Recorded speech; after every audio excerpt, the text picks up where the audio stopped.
Welcome back to Just Chattin', and this is the series of videos we do on Thursday and Sunday evenings just for our own entertainment. So, following up on some comments from last week's video, and there was quite a little discussion in the comments section, yellow scarf for Catherine.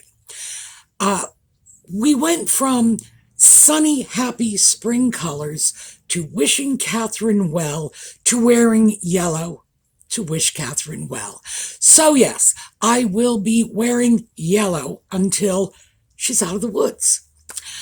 And I don't have that many yellow scarves. I have a lot of yellow scarves, but probably not enough to get me through a month. So I have to go out and buy some new scarves. Oh, what a shame. Well, as most of you know, I love buying new scarves. So, just one more reason to love Catherine. All right, when we come back, we will get started.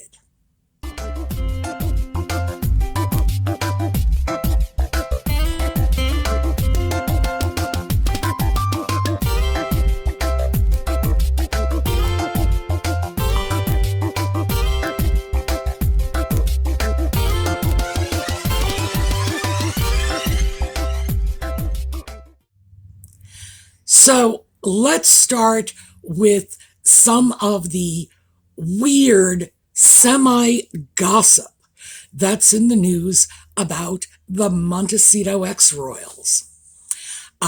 And I say semi-gossip because, as you'll see, it's sort of non-stories.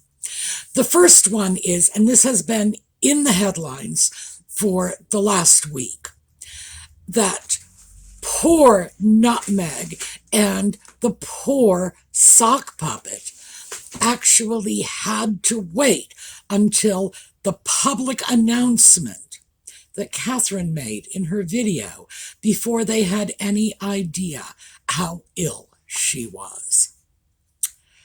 Yeah, like that's a surprise to anyone. What are they thinking? That they should have been on the speed dial?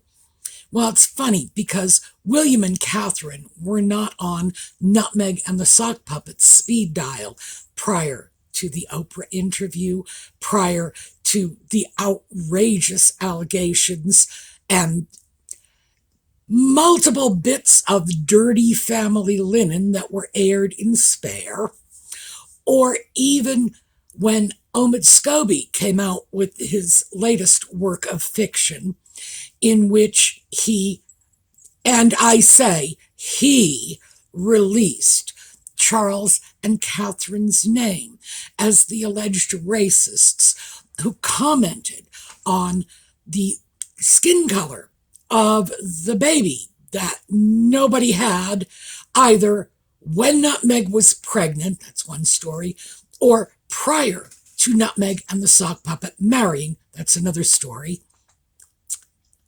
Yeah, well, gee, everybody else found out right away, didn't they? No, everybody else found out when the stuff was signed, sealed, delivered, and out in the public. So why in the world would they have been expecting any better from the people they treated in this same way? Non-story. The other bit of strangeness is the issue of P. Diddy, formerly known as Puff Daddy and apparently legally known as Sean Combs, has been, I believe he's been indicted for sex crimes. I know one of his homes was raided, and the connection between P. Diddy, Puff Daddy, Sean, whoever, and the Sock Puppet has been making headlines. Now, mainstream media is currently saying there's no reason to connect the Sock Puppet with anything that's going on in the Puff Daddy P. Diddy.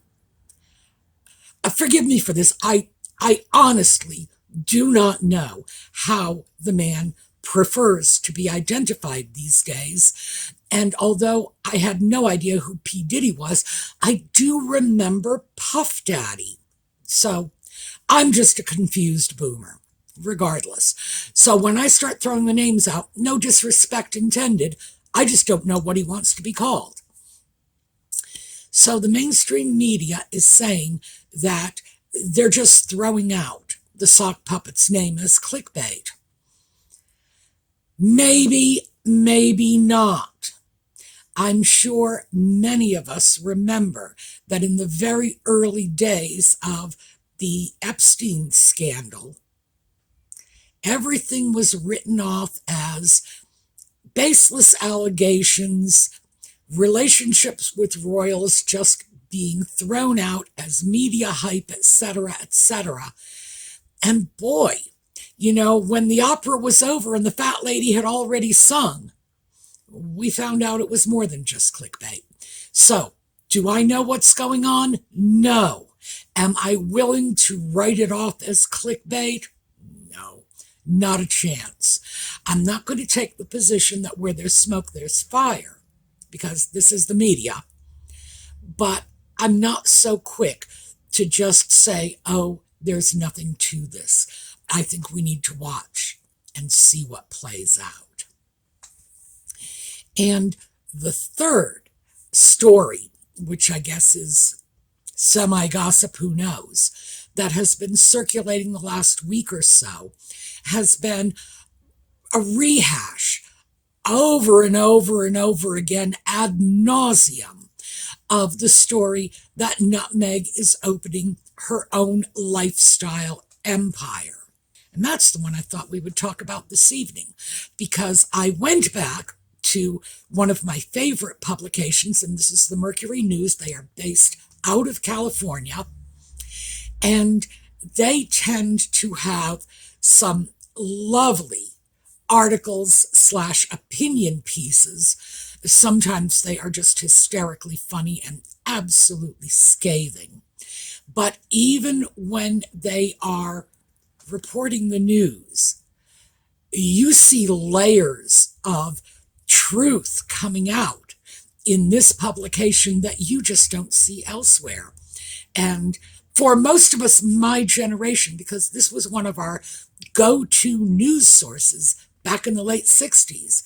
So this is not going to come as any surprise, because we always relied on them to sniff out the truth. I have an article from them, and I believe this was 2 days ago, in which they are saying that they think they know where Nutmeg plagiarized this new lifestyle company idea from. And I've got to say, it looks very, very credible to me. So, because it's Mercury News, and because Mercury News is minority friendly.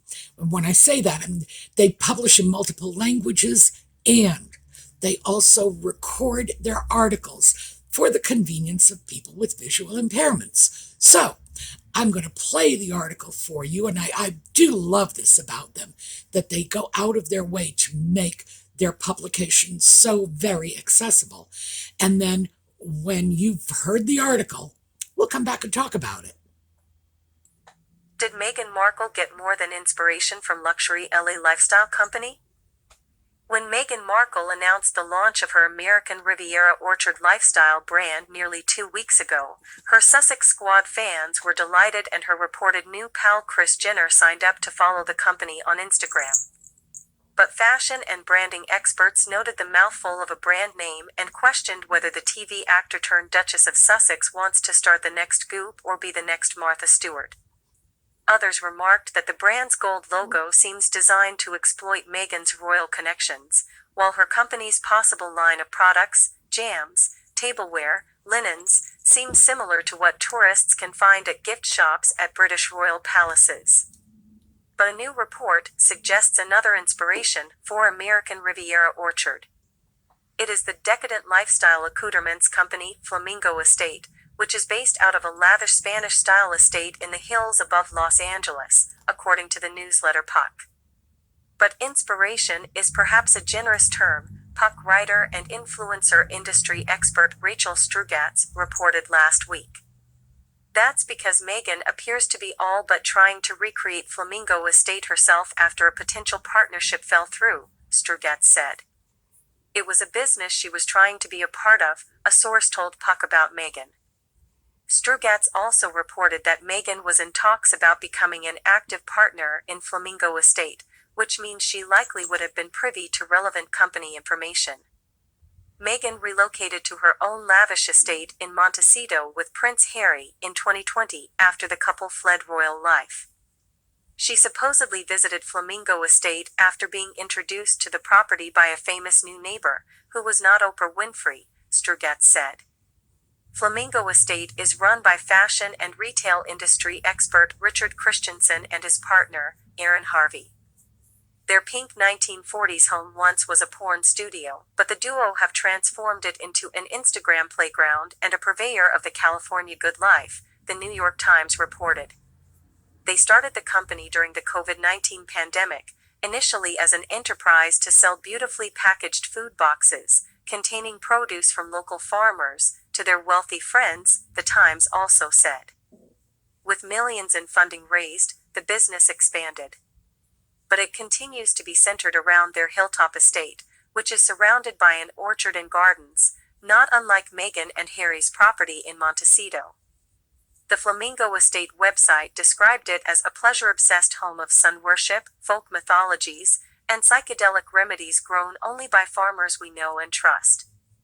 Flamingo Estate's home and beauty products have become the status symbol du jour for a certain kind of California in-crowd, Strugatz reported. Winfrey named Flamingo Estate candles, which smell like tomatoes and rosemary, among her favorite things, the New York Times reported. The brand also has sold a 9-pound bag of manure for $75 and a 6.5-ounce jar of dried strawberries for $80. Other famous fans include Stewart, Jenner, and Chrissy Teigen, while Flamingo Estate also markets such extravagantly priced, celebrity-branded products as $250 honey, its products bearing the names of such stars as Julianne Moore, LeBron James, and Tiffany Haddish. Meghan and Harry also became big fans of Flamingo Estate and have displayed the company's products in their Mediterranean-style home. Strugatz reported. Indeed, several books from a special $360 Flamingo Estate collection, which include life improvement tomes by Alice Waters, Michael Pollan, and Jane Goodall, appear in the background of a 2022 clip of Harry promoting a New Zealand eco-travel project from his study. Meghan held multiple in-person meetings with the Flamingo Estate team in 2022, and she expressed a desire to come on as an active partner in the business, Strugatz reported. By the time the deal fell through, Meghan would have had access to company information that any potential investor would be privy to, Strugatz reported. That means she could have gained intimate knowledge of the business, Strugatz also said. Christensen declined to comment to Puck, and a spokesperson for the Duchess of Sussex didn't respond to a request for a statement. Now, Meghan has launched American Riviera Orchard. An Instagram page for the company shared a short video, set to Nancy Wilson's I Love You. It showed the Duchess arranging flowers, baking in a kitchen and posing in a ball gown in the doorway of what appears to be her Montecito home, the Telegraph reported. The trademark applications for American Riviera Orchard say that potential products could include candles, nut butters, dried fruits, cookbooks, cosmetic brushes, yoga mats, and a number of other wellness-related items, Puck and other outlets reported. Last week, an observer told Strugatz that Meghan's company thus far looks like what happens when you go to a dinner at Flamingo Estate and aren't invited back. To whatever extent Meghan has borrowed from Flamingo Estate, it still will be challenging for her to launch a successful lifestyle brand, even if she is globally famous and has a hardcore fan base, Strugatz said. Meghan apparently enjoyed some success with the TIG, the lifestyle site she launched while starring in Suits, but shuttered after she began dating Harry. Meanwhile, the celebrity lifestyle industry already has become a crowded field, with Gwyneth Paltrow's Goop the best known of the pack, according to Strugatz. following in the footsteps of Winfrey and Stewart and building a multi-category product empire, if that's what Meghan wants to do, is on a whole other level, industry experts have said. When Meghan and Harry left the UK in 2020, settled in California and signed multi-million deals with Spotify and Netflix, they signaled their intent to become media moguls and global thought leaders. In the process, they've undergone several attempts to rebrand themselves. But when it comes to Hollywood, some in the industry believe they have worn out their welcome, exhausting a long list of agents, producers, and other industry veterans with their iron-fisted desire for control, combined with a lack of experience, the industry side The Wrap reported earlier this month. Thus far, Sturgatz starkly said, Meghan and Harry's business endeavors haven't been revolutionary, and their prowess as content creators has been unexpectedly shallow, even given the low expectations. When it comes to Meghan's ambitions to become a lifestyle entrepreneur, Sturgatz said, she has her work cut out for her. But, for better or worse, everyone will be paying attention. So, while you were listening to the article and I was on a brief break, I acquired a hitchhiker. I don't know how long he's going to be here, but probably for a little while anyway. You know he loves the spotlight. One of the first things I noticed about the subject of this article was how very impressive Flamingo Estates is. Not just the fact that they've managed to make this wonderful company that was born out of the pandemic, but the actual estate itself is gorgeous. So I threw some pictures in while the article was being read, but it's just sort of the tip of the iceberg. This estate was featured in Architectural Digest.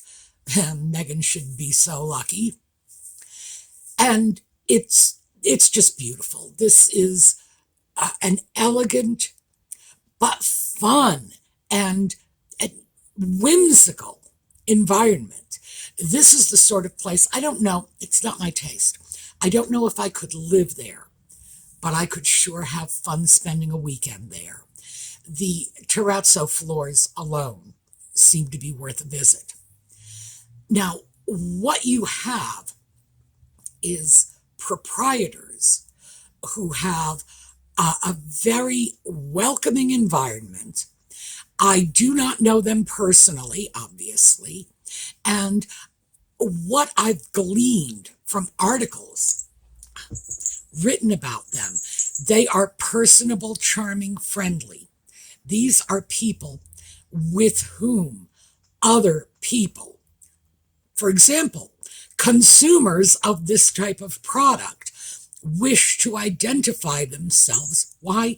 Because they're charming and they're outgoing and they're fun and they have this fabulous non-beige environment. And people look at that and say, I would like a piece of that in my home. And I get that because, as I say, the house is fabulous. It's gorgeous. And apparently the proprietors are equally fabulous. So what it's looking like is Nutmeg saw this fabulousness and said, I want a piece of that pie.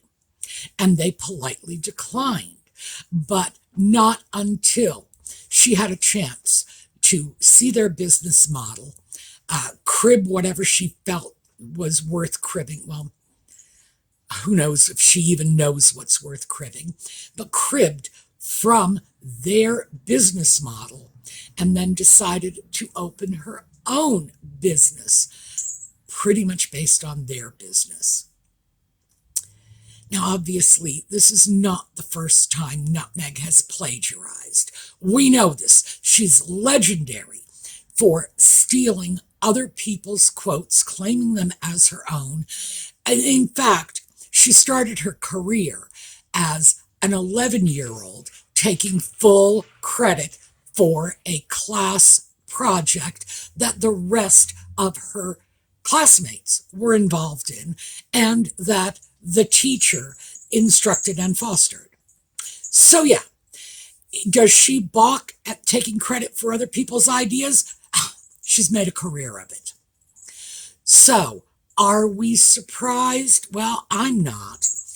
My expectation, however, is there is no way the same group of people who are flocking, literally and figuratively, over to Flamingo Estates, online, in person, however they do it, that is not the same group of people who are going to be drawn in by a pretentious pseudo-duchess in her beige McMansion. No, I don't think so.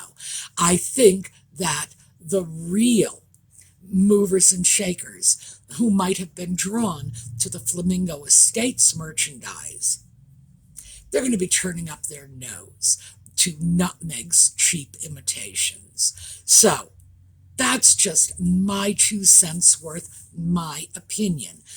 Do I think, though, that there is truth to the Mercury News story that this is where she got the idea? Yeah, actually I do. So I find that perfectly credible. All right, I am going to break early. Let me just quickly explain why. I was at the doctor's office for like 4 hours this morning, and nothing's wrong with me. I'm fine. It's just there was a backup, and I was stuck in a waiting room for 4 hours today. So I am just, I don't know, drained. That's the best way to put it. I am just drained. So I am going to ask your indulgence, close this off early. We are going to take a look at a slideshow on the way out. I will see you over the weekend for the project videos. Back again Sunday night for more Just Chattin'. Meantime, remember, a little yellow for Catherine. All right, I'll see you later, and have a terrific